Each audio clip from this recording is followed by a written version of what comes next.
आज माझ्या शरीराचा अणुरेणू उत्साहानं नुसता पुलकित झाला होता. मनात वल्लरीसाठी खूप साऱ्या आनंदाच्या भावना दाटून आल्या होत्या. ती प्रचंड प्रतिभा संपन्न आहे आणि ती खरंच या सगळ्यांची मानकरी आहे. बेलाज स्टाईल अवॉर्ड कॉम्पिटिशनच्या दुसऱ्या राऊंडसाठी तिची निवड झाली आहे. हा आनंद साजरा करण्यासाठी मी तिला बारमध्ये घेऊन गेलो. खरंच सांगायचं झालं तर आनंद साजरा करणं हा फक्त एक बहाणा होता. मला आज तिथे जायचंच होतं, कारण आज तो येणार होता तिथे.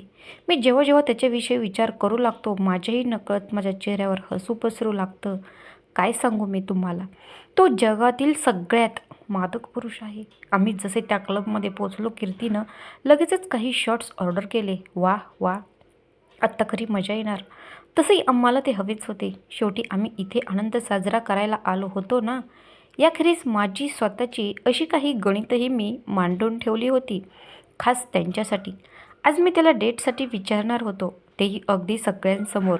माझी इच्छा होती की जगाला आमच्या या चोरट्या नात्याविषयी राजरोसपणे सगळं कळावं म्हणून. मी याचा विचार करून स्वतःशीच हसलो. एवढ्या वेळात आम्ही ऑर्डर केलेले शॉट्स आले होते आणि नेहमीप्रमाणेच वल्लरीनं आजही ते घ्यायला नकार दिला. मला कळतच नाही आहे, हे पिण्यात तिला काय आपत्ती आहे ते. मला माहिती आहे की ती इतर मुलींपेक्षा खूपच वेगळी आहे. ती खूपच निष्पाप, सालस अशी मुलगी आहे. तिच्या वयाच्या इतर मुलींना पाहतो ना मी, त्यांना या असल्या पार्ट्यांमध्ये किती रस असतो ते. खास करून जेव्हा पैसे त्यांच्या स्वतःच्या खिशातून जाणार नसतील तेव्हा. पण ही वल्ला मात्र अजिबातच तशी नव्हती. ती स्वतंत्र आणि कमावती होती. कदाचित तिच्या एकंदरीत परिस्थितीमुळेही असेल म्हणा. पण खरंच मुळीच समजत नाही की ती ह्या सगळ्या आकर्षणापासून स्वतःला दूर कशी ठेवू शकते ते. कधी कधी वाटतं की तिच्या जगानं तिला वेळेआधीच खूप मोठी आणि जबाबदार बनवली आहे. पण आज मात्र मी ठरवूनच आलो आहे, काय व्हायचं ते होऊ दे. आज मी तिला दारू प्यायलाच लावणार. अगं, फक्त 19 वर्षेच तर आहेस तू मुली. हा लाजाळूपणा सोड आणि तशी वाग. बघ तू 19 वर्षाच्या मुलीसारखी. तिने जसा पहिला घोट घेतला तसा तिला गुदमरणारा ठसका लागला. अरे देवा, आज रात्री तिला असं व्हायला नकोय. हे काय करतेस वल्ला? पी बघू एका घोटात ते. त्यालाच तर शॉट्स म्हणतात ना. मी तो छोटा ग्लास तिच्या ओठांना लावत म्हणालो. पण तिनं ते प्यायला काकू करायला सुरुवात केली आणि त्या सगळ्या गोंधळात ते ग्लासातलं पेय तिच्या ड्रेसवर सांडलं. अरे देवा, नाही. चुकलं वल्ला. मी सॉरी. मला असं काहीच करायचं नव्हतं गं. मी तिची माफी मागता मागताच तिला टेबलवरचे पेपर नॅपकिन दिले. गाढवा, ती वैतागून मला म्हणाली. ती जरा जास्तच चिडल्यासारखी वाटत होती. मी तिला इतकी चिडलेली कधीच पाहिली नव्हती. मला स्पष्टपणे दिसत होतं की मी तिच्या सगळ्या चांगल्या मूडची वाट लावली आहे. तिचे ओठ थोडेसे सुजल्यासारखे दिसत होते. मी अपघाताने दुखावले की काय तिला? ती वॉशरूमकडे ड्रेस साफ करण्यासाठी निघून गेली. अरे बेअक्कल गाढवा, तुला माहिती आहे ना तिला पिणं फारसं आवडत नाही ते. कीर्तीनं मला फटकारलं. माफ कर ना, मला फक्त एवढंच वाटत होतं की तिनेही इतर मुलींसारखं वागावं. तू बघतेस ना, ती आहे तिचे अभ्यासक्रम, पार्ट टाईम जॉब आणि आत्ताची ही स्पर्धा, यामुळे नेहमीच कशी तणावाखाली असते ते. मी स्वतःचा बचाव करण्यासाठी बोललो. मला ते कळत नाही आहे का ललित? पण तू समजून घ्यायला हवंस की ती आपल्यासारखी नाही आहे. तिच्याकडे तिची काळजी घेणारं आपलं असं कोणी माणूस नाही आहे. ती तिचा सन्मान कधीच पडू देत नाही. मग आपणही तो तसाच ठेवायला नको का? कीर्ती म्हणाली. मी अशा प्रकारे कधी विचारच केला नव्हता गोष्टींचा. कीर्ती म्हणत होती ते अगदी 100% खरं आहे. वल्लाकडे तिची काळजी घेणारं कोणीही नाही आहे. जर आजारी पडली तर असं कोणीही नाही जे असतेनं तिच्या बिछाण्याशी बसून तिची चौकशी करेल, तिच्यासाठी खाणं पिणं बनवेल. तिला जर रडावंसं वाटलं तर तिच्याकडे टेकूचा खांदाही नाही आहे. मला फारच अपराध्यासारखं वाटू लागलं. मला हे सगळं आधी कधी का कळलं नाही? पण मला हे सगळं कसं समजलं ना. प्रत्येकाला स्वतःच्या अशा समस्या असतातच ना. पण आज रात्री मात्र मी हे सगळं संपवणार आहे. खूप झाला हा लपाछपीचा खेळ आत्ता. मी पार कंटाळलो याने. एकतर आम्ही समाजासमोर खुलेआम एकत्र येऊ, नाही तर मग मी तुझ्यासोबतच नातंच संपवून टाकेन. वल्लारी वॉशरूममध्ये गेली होती. तेवढ्या वेळात सर्व्हरला सांगून आम्ही खाण्यासाठी मागवलं. आम्हा दोघांनाही चांगलेच माहीत होतं की वल्ला काही खाण्याच्या बाबतीत फारशी चोखंदळ नव्हती. हां, ती फक्त मसालेदार पदार्थ टाळत असे. वल्लरीला यायला खूपच वेळ लागत होता. आम्हाला वाटलं की ती 5-10 मिनिटात येईल म्हणून. ती अजून का आली नाही रे? कीर्तीने विचारलं. मीही हाच विचार करत होतो. का बरं हिला इतका वेळ लागतोय? थांब, मी आलोच बघून. तिला बघायला वॉशरूमकडे निघालो. मी या जागेशी चांगलाच परिचित होतो. ही जागा तिच्यातच घडणाऱ्या रात जागरासाठी प्रसिद्ध होती. मी त्याच्यासोबत इथं कित्येक वेळा येऊन गेलो होतो. ते तिथल्या अंधाऱ्या कोपऱ्यात उभारलो होतो, एकमेकांच्या गळ्यात हात घालून, आणि अशा अनेक गोष्टी करत ज्या जगाच्या दृष्टीने 2 पुरुषांनी करणं निश्चित आहे. या सगळ्या कोपऱ्यांमध्ये माझ्या स्मृती साठवलेल्या आहेत. खरं तर याचसाठी मी या स्थळाची निवड केली होती, त्याला डेटवर जाण्यासाठी विचारावं म्हणून.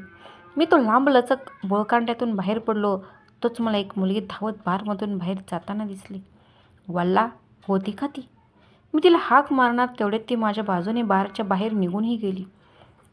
तिला माझ्या तिथं असण्याची जाणीवही झाली नाही. तिचे डोळे पाण्यानं भरलेले होते. तिचे केस विस्कटलेले होते. काय झालं, काय होतं तिच्यासोबत कोणास ठाऊक. वल्लरी, वल्ला, अगं एक तरी थांब जरा. मी तिच्या मागून तिच्या नावाचा पुकारा केला, पण असं वाटत होतं की कसल्याशा धुंदकीत होती. ती धावतच सुटली होती आणि बारच्या बाहेर पडली. मी तिच्या मागोमाग गेलो. नक्की काय घडलं हिच्यासोबत, अशी का वागते ही? मी पाहिलं की तीही रस्त्याच्या दिशेने धावत निघाली होती आणि अचानकच ती कुणावरती तरी जाऊन आदळली. धिंगतनं तिची माफी मागायला सुरुवात केली, पण मला अचानकच आश्चर्याचा झटका बसला. जेव्हा मी पाहिलं की त्याने तिच्याशी नजरानजर होताच तिला ओळखलं आणि तिनंही त्याला ओळखलं. हे दोघे एकमेकांना कसे काय ओळखतात? वल्लरी, अगं मी काय विचारतोय, माझ्या प्रश्नाचं उत्तर दे. दिगंत तिला खांद्याला धरून हलवत विचारत होता. तो उतावीळ झाल्यासारखा वाटत होता. त्याच्या डोळ्यात मला तिच्याविषयीची काळजी दिसत होती. किती जवळकीचं नातं होतं त्यांच्यात, की तो तिला बघून असा वागत होता. मुळात त्यांच्यात काही नातं आहे का? पण हे कसं शक्य आहे? वल्लरीच्या हृदयात तर आधीच कोणीतरी आहे, तो खळीवाला मुलगा. आणि मला तर चांगलंच माहिती आहे की दिगंतला खळ्या नाही येत. मग त्याचं नक्की नातं तरी काय आहे? मी त्याच्या डोळ्यात अशा भावना यापूर्वी कधीच पाहिल्या नाहीत. किमान माझ्यासाठी तर नाहीच. त्यानं तिचा चेहरा ओंजळीत पकडता क्षणीच माझं हृदय पिळवटल्यासारखं झालं. वल्लरी, हे सगळं कुणी केलं तुझ्यासोबत? त्यानं रागानं तिला पुन्हा विचारलं. पण वल्लरी ती मात्र अजूनही गप्पच होती. काय नातं आहे त्यांचं एकमेकांशी? मुळात ते एकमेकांना ओळखतातच कसे? वल्लरी तर एक अनाथाश्रमात वाढलेली मुलगी आहे. शिवाय या शहरात नवीन आहे. आणि दुसरीकडे बघता दिगंत या देशातील नावाजलेल्या धनिक कुटुंबातला मुलगा आहे. तो काही फक्त रत्नदीप नाही आहे, तर त्याच्याकडे रत्नदीपचे बऱ्यापैकी भाग ही शेअर्स आहेत. त्यातही तो अवधूतसारख्या करोडपतीचा भाऊ आहे. यांच्यात काही नातं असणं या जगात तरी शक्य नाही आहे. सांग ना वल्लरी, काय झाले नक्की? तो पुन्हा पुन्हा तिला विचारत होता. मी पुन्हा त्याच्याकडे पाहिलं आणि दुखावलो. तुला तिची इतकी काळजी का वाटते? तू तिला इतक्या आत्मीयतेनं जवळ का घेतलंयस? मला त्याच्या कमावलेल्या शरीरात अगदी व्यवस्थित बसणारे त्याचे कपडे दिसत होते. मी त्याला कितींदा तरी स्पर्श केला होता, पण तुला मी असा कधीच पाहिला नाही रे. एकदाही नाही. माझ्यासाठी नाही. तू चिंतेत दिसतोयस. तू दुखावल्यासारखा दिसतोयस. तू रागावल्यासारखा वाटतोयस आणि तू वैतागलेलाही जाणवतोय मला. पण हे सगळं माझ्यासाठी मुळीच नाही आहे. हो ना दिगंत? मी तुझ्यासाठी नक्की कोण आहे दिगंत? तू ज्या प्रकारे तुझा कोट तिच्या अंगावर घातलास त्यावरून मला कळतंय की तू त्या मुलीची किती काळजी करतोयस ते. तू हे सगळं एकदा तरी माझ्यासाठी करशील का? हेच सगळं तू तेव्हा माझ्यासाठी करशील का जेव्हा वल्लरीसोबत जे घडलं ते माझ्यासोबत घडेल आणि वल्लरीच्या जागेवर मी असेन? हे सगळंच मुळात तिच्यामुळे होत आहे. तू तिच्या प्रेमात पडला आहेस की काय? तू मला फक्त वेळ जाण्यासाठीचं खेळणं समजतो आहेस की काय? की हा तुझा फक्त हव्यास आहे? हेच ते कारण आहे का ज्यासाठी तू मला 4 लोकांमध्ये स्वीकारत नाही आहेस? दिगंत, तू मला घरी सोडशील का प्लीज? वल्लरीचा थरथरता आवाज कानांवर पडला आणि मी भानावर आलो. तिच्यासोबत नक्की काय झालं? अरे देवा, ती माझी मैत्रीण आहे आणि तिला आमच्या नात्याविषयी काहीच माहीत नाही. कसलीच कल्पना नाही. माझी खात्री आहे की ती मला अशी दुखावणाऱ्यातली नाही. माझ्या मनाचा पुरता हलगीवाला गोंधळी झाला होता. काहीही समजत नव्हतं मला. एकाच वेळी अनेक गोष्टी घडत होत्या. काय, कशा, कधी, काहीच कळत नव्हतं. ते माझ्यापासून दूर पार्किंगकडे निघाले तसा मी निश्वास टाकला. मी तुझी वाट पाहीन दिगंत. मी त्या दिवसापर्यंत तुझी वाट पाहीन जोपर्यंत तू मला नाकारत नाहीस. मी त्या दिवसापर्यंत तुझी वाट पाहीन जोपर्यंत तू दुसऱ्या कोणाशी तरी गाठ बांधत नाहीस. ते पाकीट हातात पडल्यावर मी आनंदानं सगळं विसरून कॉलेजच्या ग्राउंडवर उडीच मारली. कसा विश्वास ठेवू यावर? मी या स्पर्धेच्या शेवटच्या राऊंडसाठी निवडली गेली. 2च दिवसांपूर्वी मी प्रेक्षागृहात या स्पर्धेच्या दुसऱ्या राऊंडसाठी गेले होते. तिथे माझ्यासारखेच अनेक जण जमलेले होते. आम्हा सगळ्यांना एक विषय दिला गेला आणि आम्हाला त्या विषयानुरूप ड्रेसचं चित्र कागदावर काढायचं होतं. हे सगळं आव्हानात्मक होतं, खास करून यासाठी की माझ्या अवतीभोवती जमलेले सगळे लोक हे अतिशय प्रतिभावान होते. मी या सगळ्यासाठीच खरंच खूप कष्ट घेतले होते. दररोज सकाळी लवकर घर सोडायचे आणि उशिरा घरी परत यायचे, हा माझा क्रम गेले 2 आठवडे सतत चालू होता. आता या सगळ्याचा मला हा अप्रतिम परतावा मिळाला होता. मी पाहिलं की ललित बाजूच्या वर्गाच्या दिशेने जात होता. गेल्या 2 आठवड्यात मला माझ्या या 2 जिवलग मित्रांना ललित आणि कीर्तीला अगदीच थोडा वेळ देता आला होता. मी त्याच्याकडे वळून हात उंचावून हलवत त्याला हाक मारली, "ललित." त्यानं हाक ऐकल्यासारखी वाटली मला, पण आश्चर्य म्हणजे तो मला टाळून तसाच पुढे चालत राहिला. ते पाहून मी वैतागले आणि त्याला पुन्हा एकदा हाक मारली, "ललित."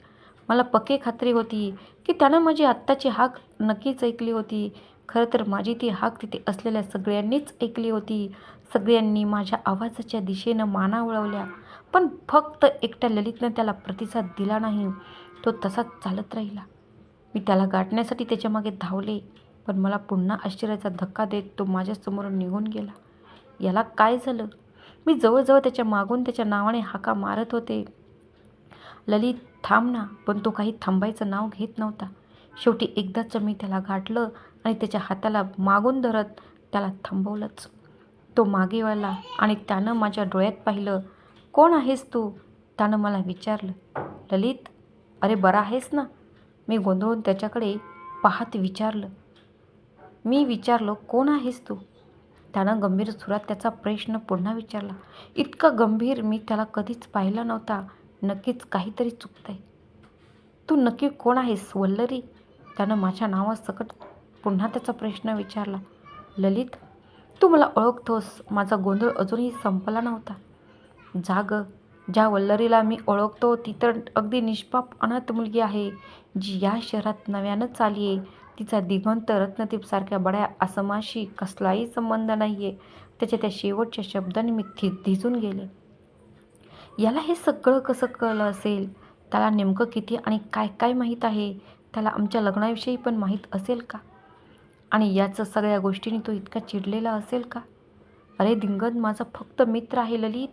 मी त्याला अगदी खरं खरं सांगून टाकलं. "हो तर, एक अनाथ मुलगी जी नुकतीच या शहरात नव्यानं आली आहे, तिची अचानकच दिगंतसारख्या आसमींशी मैत्री होऊ लागली नाही का? थोडं मजेशीरच वाटतंय ना हे वल्ला?" त्यानं खोचकपणे विचारलं. मी माझे अश्रू थांबवण्याचे खूप प्रयत्न केले, पण त्याच्या बोललेल्या प्रत्येक शब्दासोबत माझ्या संयमाला एक एक तडा जात होता. तो त्या काही मोजक्या लोकांपैकी होता ज्याची मी पर्वा करत होते. तो हे असं काहीतरी बोलूच कसा शकत होता? त्याच्यावर नक्की कोणाचा प्रभाव पडला होता? आणि त्याने आम्हाला नक्की बघितलं तरी कुठे होतं? "मला सांग वल्ला, तुझी त्याच्याशी नक्की काय बोलचाल ठरली आहे?" त्यानं विचारलं. हा पण मला एक लालची बाई समजू लागलाय की काय? अगदी अवधूतसारखाच. तेही माझी दिगंतशी फक्त मैत्री आहे म्हणून. वा ललित, हे छान आहे. मला वाटलं आपण चांगले मित्र आहोत. किती चांगला मित्र आहेस ना तू माझा. पण मी त्याला तरी दोष कसा देऊ शकते? माझ्या नावाचंच बघा, ललित तर त्याच्या पावपटच वाईट वागलाय माझ्याशी. मी फक्त हसल्यासारखं केलं आणि म्हणाली, "हो तर, मी एक लालची बाई आहे. तूही माझ्यासारख्या अनाथ मुलीकडून आणखी काय अपेक्षा करशील ना?" मी त्याला तिथं सोडून तशीच निघून आले. कदाचित आपली मैत्री संपली ललित. आपल्या मैत्रीचा प्रवास बहुधा इथवरच होता. खूप त्रास होतोय हा सगळा विचार करताना. मी धावतच बाथरूममध्ये गेले आणि भिंतीला टेकून मुख्यानं अश्रू गाळत राहिले. का मी इतकी एकटी आहे? मला जेव्हा खरंच गरज असते तेव्हा का कुणाचाच कांदा माझ्या वाट्याला येत नाही? मला इतकं दडपून गेल्यासारखं कधीच वाटलं नाही. का लोक माझ्याविषयी असा काहीतरी विचार करत असतील? मी इतकी का नकोशी आहे? इतकी की देवालाही मी या पृथ्वीतलावर फार काळ जगावं असं वाटत नाही.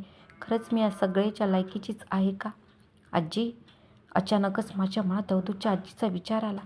जाऊन त्यांना एकदा भेटून यावं का? कदाचित मी त्यांच्याशी मोकळेपणानं सगळ्या गोष्टी बोलू शकेन. मला त्यांच्या सोबतीत खूप बरं वाटतं. कदाचित आत्ताच्या घडीला त्यांच्या कुशीत शिरणंच माझ्यासाठी गरजेचं असेल. शिवाय मी त्यांना ही आनंदाची बातमीही सांगू शकेन. मला खात्री आहे त्यांना माझ्या या मिळालेल्या यशाचा खूप आनंद होईल. मी तोंडावर पाण्याचा हबका मारून त्याच्यावरून रडण्याच्या सगळ्या खुणा धुवून टाकल्या. केस नीट विंचरले आणि बाथरूममधून बाहेर पडले. मी घाईने रस्त्यावर येऊन आधी सुपर मार्केटला गेले आणि आजींसाठी काही फळं खरेदी केली. मग कॅब बोलवली आणि आजींकडे जायला निघाले. जशी मी त्यांच्या बंगल्याच्या आवारातून आत शिरले, माझ्या चेहऱ्यावर एक हसू पसरलं. मी इथं यायला आवडतं. ही जागा शहराच्या धकाधकीपासून थोडीशी दूरच आहे. या बंगल्याच्या भोवताली मोठी बाग आहे आणि तिची खूप चांगली निगा राखली जाईल याची आजी काळजी घेतात. मी तिथल्या दरवळणाऱ्या गुलाबांना हुंगून घेतलं. किती शांत वाटत होतं आत्ता. मी अवधूत आणि ललित दोघांविषयी सारं काही विसरून गेले. मला त्यांच्यामुळे झालेल्या सगळ्या त्रासाविषयी विसरून गेले. मी माझ्या तुटलेल्या हृदयाच्या आणि मैत्रीच्या व्यथा विसरून गेले. मी आत्ता दारातून आत आले. आत्ता जवळपास 4 वाजले होते आणि मला नक्की माहीत होतं की ते आत्ता कुठे असतील ते. मी समोरची छोटी खोली ओलांडून दिवाणखान्यात आले. आजी, ओळखा बरं मला काय मिळालं आहे ते? मी आत येता येता त्यांना विचारलं आणि हातातली फळं चेहऱ्यासमोर धरली. त्या फळांच्या मोठ्या टोपलीमुळे माझा चेहरा त्यांना दिसत नसला तरी माझी खात्री आहे की आजी तिथेच बसल्या होत्या, त्यांच्या या डुलणाऱ्या आरामखुर्चीत. अगं बाई वल्ला, तू कशाला एवढी फळं आणायच्या भानगडीत पडलीस गं? मला त्यांचा आवाज ऐकू आला. बघा, मी सांगितलं होतं ना त्या इथेच असणार म्हणून. माझ्याकडे तुमच्यासाठी एक छान बातमी आहे. खरं तर माझाच अजून त्यावर विश्वास बसत नाही आहे. बोल ना वल्ला. हरी, जा पटकन तिच्या हातातली टोपली घे बरं. त्यांनी लागलीच हरीला त्यांच्याकडे असणाऱ्या नोकराला सांगितलं आणि त्यासरशी कोणीतरी पटकन माझ्या हातातली ती टोपली घेतल्याचं मलाच जाणवलं. मी त्याकडे फारसं लक्ष न देता आजीच्या दिशेने धावले आणि माझ्या हातातलं पाकीट त्यांच्याकडे देत म्हणाले, हे बघा काय मिळाले मला.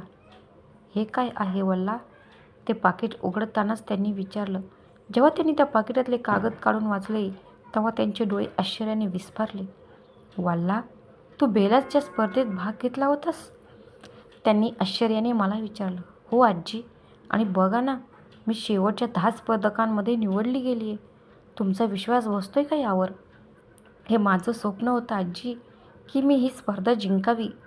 असं म्हणून मी त्यांना मिठी मारली. त्यांनीही मला आनंदानं जवळ घेतलं. आता मला खूप खूप बरं वाटत होतं. पण हे क्षण कुठे खूप वेळ मला मिळणार होते. तू बेला स्टाईल अवॉर्ड कॉम्पिटिशनमध्ये भाग घेतला आहेस. त्या आवाजासरशी माझ्या छातीत धडकी भरली. मी झटकन आजीच्या मिठीतून बाजूला झाले आणि आवाजाच्या दिशेनं पाहिलं. मला हे आधी कसं लक्षात आलं नाही. त्यानंच माझ्या हातातून ती फळांची टोपली घेतली होती तर तो हरी नव्हताच. देवा. मी आवाजावर नियंत्रण ठेवण्याचा प्रयत्न केला. म्हणजे तुला हे माहीत नव्हतं का? कसला नवरा आहेस रे तू? आजी बोलल्या आणि अवधूत पुढे काही न बोलता शांत राहिले. आजी, नका ना त्यांना रागवू. त्यांची चूक नाही आहे यात. मला त्यांना आश्चर्याचा धक्का द्यायचा होता. आमच्या नातीची कडवट बाजू लपवून ठेवण्यासाठी मीच आजीच्या प्रश्नाचं उत्तर दिलं. तरी आजी थोड्याशा चिडलेल्या वाटल्याच मला. आत्ता मला सांग की तुला या बेलाजविषयी काय काय माहीत आहे ते? त्यांनी माझ्याकडे बघत मला विचारलं. आजी, अहो जवळजवळ सगळं काही माहिती आहे मला त्यांच्याविषयी. आणि कोणाला माहीत नसणार ना? तो तर खूप प्रसिद्ध डिझायनर ब्रँड आहे. मी उत्साहानं म्हणाले. ते तर फॅशनच्या जगताचे राजे आहेत. पण तुला हे माहीत आहे का की ती कंपनी, तो ब्रँड कोणाच्या मालकीचा आहे ते? त्यांनी मला पुन्हा विचारलं. हो तर, मला नक्कीच माहिती आहे की ती कंपनी, तो ब्रँड महानोरांच्या मालकीचा होता. सगळ्यांनाच तर ते माहीत आहे. हो ना, माहीत आहे ना आजी. मलाच काय, सगळ्यांनाच माहीत आहे की तो ब्रँड महानोरांच्या मालकीचा आहे. मी फार आत्मविश्वासानं उत्तर दिलं. आजीने एक कटाक्ष अवधूतकडे टाकला. त्यांची नजरांची भाषा मला कळली नाही.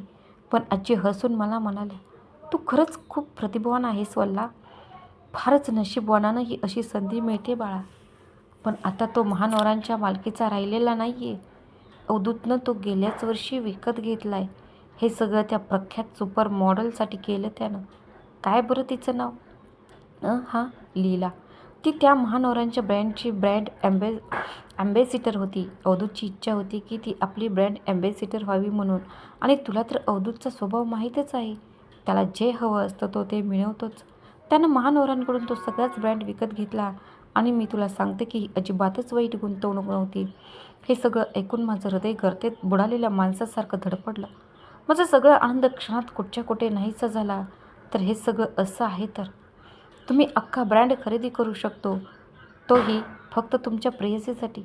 असेच काही पैसे तुम्ही माझ्यावर खर्च करू शकाल का? का? कसनोशा हास्यासकट मी अवधूतकडे पाहिलं, पण त्यांच्या चेहऱ्यावर मला कुठेतरी अपराधीपणाचा भाव दिसत होता. माझे दिवस काही फार चांगले चाललेले होते असं नाही.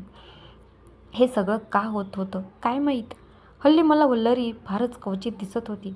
मी जागा होण्याच्या आधीच ती घरातून बाहेर पडत असे आणि खूप उशिरा घरी परतत असे. ती मला सतत थकल्यासारखी दिसत होती. मला रोज टेबलवर तिने माझ्यासाठी बनवलेला नाश्ता दिसत होता. रोजचा टिफिनही ती तयार करून ठेवत होती. पण जेव्हा मी ऑफिसमधून परत यायचो तेव्हा माझं हसून स्वागत करणारी आणि तुमचा दिवस कसा गेला हे मला विचारणारी ती मला दिसत नव्हती. मला हा बंगला आत्ताच्या घरासारखा वाटतच नव्हता. मला तिच्याशी बोलायचं होतं. खरं पाहता आम्हा दोघांनाही एकमेकांशी बोलण्याची गरज होती. अगदी खरं सांगायचं तर मला तिची माफी मागायची होती, पण आमच्या नात्यात नुसता गुंता आणि गुंताच होत होता. मी ठरवलं आज की सगळे माझे विचार मी तिच्याशी आजीशी बोलून स्पष्ट करून घ्यावेत म्हणून. मला बऱ्याच दिवसांनी घरी आलेला पाहून आजीला खूप आनंद झाला. मी तिथं येऊन अगदी थोडाच वेळ झाला होता. मी आराम खुर्चीत बसलेल्या आजीच्या मांडीवर डोकं ठेवून बसलो होतो. मी शांतपणे तिच्याशी बोलतच होतो की तेवढ्यात वल्लारीच्या तिथं येण्याची चाहूल लागली. तिने तिच्या चेहऱ्यासमोर फळांची टोपली धरल्यानं तिला मी दिसलोच नाही. ती अतिशय उत्साहानं आजीला भेटायला आली होती. मी पाहिलं की ती कशीबशी ती टोपली सावरत होती. मी पटकन उठलो आणि तिच्या हातातून ती टोपली घेतली. पण आश्चर्य म्हणजे तिनं माझी दखलही घेतली नाही. त्याऐवजी ती धावतच आजीकडे गेली. मला थोडंसं वाईट वाटलं. मी तुला गेल्या 2 आठवड्यात पाहिलंच नाही आहे. बायको, तू मला अशी कशी टाळू शकतेस? तू आता तुझ्या नवऱ्याला अशी वागवणार आहेस का? छ्या, हा कसला विचार करतोय मी? जरी आम्ही एकमेकांना नाही पाहिलं तर त्यामुळे असा काय मोठा फरक पडणार आहे? मी अजूनही स्वतःवर चिडण्या वैतागण्याशिवाय काहीच करू शकत नव्हतो. तिनं आजीच्या हातात एक पाकीट दिलं. काय असेल बरं त्या पाकिटात? वल्ला, तू बेलाच्या स्पर्धेत भाग घेतला होतास? आजीनं तिला विचारलं. तिने बेलाच्या स्पर्धेत भाग घेतला होता तर, आणि ती शेवटच्या 10 स्पर्धकांमध्ये निवडली गेली होती. ती खरंच प्रतिभा संपन्न आहे, वादच नाही. खरोखरच मी त्या दिवशी मनालीच मध्ये तिची डिझाईन पाहिली होती. ती खरंच अप्रतिम होती. माझ्या ओरात तिच्याविषयीचा अभिमान दाटून आला. मला ती तिचा नवरा असल्याचा अभिमान वाटू लागला. हे काय चाललंय? मी हा असा कसा विचार करतोय? ती म्हणाली की ही स्पर्धा जिंकणं हे तिचं स्वप्न आहे. माझ्या तोंडून पटकन निघून गेलं. तू बेला स्टाईल अवॉर्ड कॉम्पिटिशनमध्ये भाग घेतलेलास. पण माझे शब्द कानावर पडताच ती थिजल्यासारखी झाली. कदाचित माझ्या तिथं असण्याची तिला अपेक्षा नसावी. वेडी, छोटी खारोटी, तू मला का नाही सांगितलंस या सगळ्याबद्दल? तुला माहीत नाही आहे का तुझा नवराच त्या कंपनीचा मालक आहे आणि तू डोळ्याची पापणी लावण्याआधीच ही स्पर्धा जिंकली असतीस ना? माझ्या विचारांचं वाहनं आजीच्या प्रश्नांसोबत थांबलं. तिला मी त्याचा मालक असण्याची मुळीच कल्पना नव्हती. मग आजीनं तिला सगळं काही समजावून सांगितलं. जेव्हा तिने लीलाविषयी ऐकलं तिचा चेहरा पांढरा फटक पडला. तिनं कसनूसं हसून माझ्याकडे पाहिलं. तिचे डोळे नेहमीसारखेच निष्पाप दिसत होते. पण ते मला ओरडून ओरडून प्रश्न विचारत होते. मला दोष देत होते. मला कचाट्यात पकडू पाहत होते. होय, खरंय, मी लीलासाठीच ती कंपनी खरेदी केली होती. ज्यामुळे मी तिच्या कामावर नियंत्रण ठेवू शकत होतो आणि आम्हाला जास्तीत जास्त वेळ सोबत व्यतीत करायला मिळणार होता. आणि अंदाज लावा या सगळ्याचा परिणाम काय झाला असेल. अगदी मला हवा तसा. पण हेच जर वल्लरीसाठी असतं तर मी असंच काहीतरी केलं असतं का? का कोणास ठाऊक, पण मला अपराध्यासारखं वाटत होतं. मी नवरा असण्याच्या नावाला एक डाग होतो. पण आमचं लग्न तरी कुठं इतकं सहज सोपं होतं? तू हिला माझ्यासाठी का निवडलीस आजी? फक्त का? तेवढं सांग मला. लीला खरंच चांगली नव्हती का? तिचं आणि आपलं घराणं तर सारखंच तोलामोलाचं आहे ना? ती देखणी आहे, निर्मळ आहे, दयाळू आहे. याखेरीज तुला आणखी काय हवं आहे? तू तिच्यात असं काय बघितलंस? मला अजूनही कळलेलं नाही. मग वल्ला, ही आनंद साजरा करण्याची वेळ आहे, आजीनं जाहीर केलं. नाही आजी, माझी इच्छा नाही आहे. जोवर शेवटचा राऊंड पार पडत नाही तोवर तरी नाही, ती खिन्नपणे म्हणाली. अगं पण आत्ताची बातमी ही पुरेशी आहे की आपल्याला? शिवाय अवधूतचा वाढदिवसही आलाच आहे. हे तर जोड कारण झालं आपल्यासाठी. आजीनं तिला पुन्हा समजवण्याचा प्रयत्न केला की ही वेळ किती चांगली आहे ते, पण तिला का बरं हा आनंद साजरा करण्याची इच्छा नसावी? नको आजी, उगीच आग्रह नका करू. आपण शेवटच्या राऊंडपर्यंत वाट पाहू. तिनं अतिशय प्रेमानं आजीला समजावलं. उर्वरित भाग पुढील भागात. श्री स्वामी समर्थ.